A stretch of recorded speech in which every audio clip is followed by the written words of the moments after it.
বোঝা যাবে অন্ধকারের মানিক্য সবাই খুঁজা পায় না।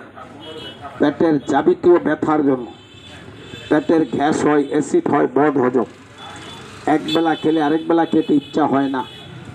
কষা কষা গুড়া কৃমির আছে, গ্যাসের ব্যারাম আছে, এই হালুয়াটা নিয়ে খাবেন। যারা বলেন আপনার বাথরুম ক্লিয়ার হয় না, কষা এই হালুয়াটা খাইয়েন, শরীরের কষা থাকবো না। এটা খাইলে রুচিটা বাড়ে, এটা খাইলে দুর্বলটা সারে, ঘন প্রস্রাবটা বন্ধ হবে। অরিজিনাল জিনিস, অন্ধকারের মানিক্য সবাই খুঁজা পায় না।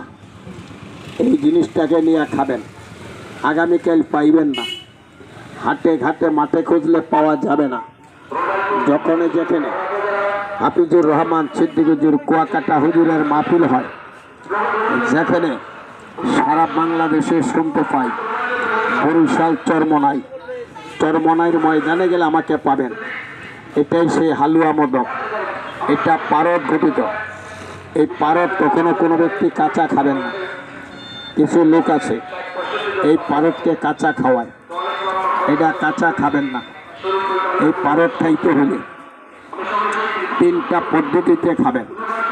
প্রথম নাম্বার পদ্ধতি হলো যে কোনো চড়ুই পাখি অথবা কবুতরকে খাওয়াইবেন।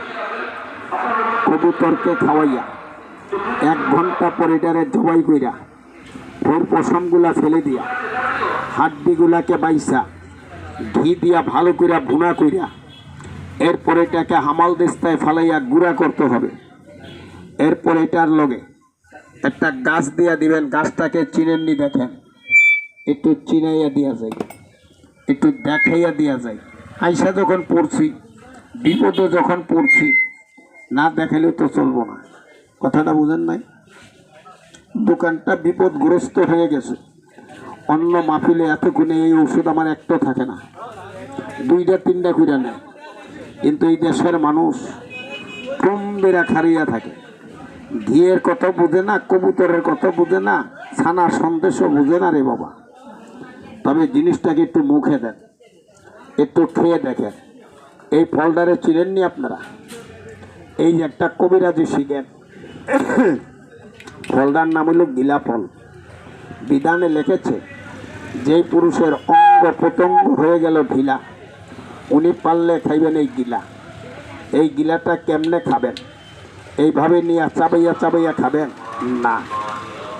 এটাকে খাইতে হইলে এই জিনিসটার ভিতরে শ্বাসটাকে বের করে এরপরে খাইয়েন, চমৎকার কাজ করবে ইনশাল্লাহ। এটা কবুতরের গোস্তের হালুয়া মোদক। আর একটা ফাইল আছে এখানে বানানো। এই প্যাকেটটার জন্য কে আছেন আমারে 200 টাকা দেওয়ার মতন বলে, যদি সম্ভব হয়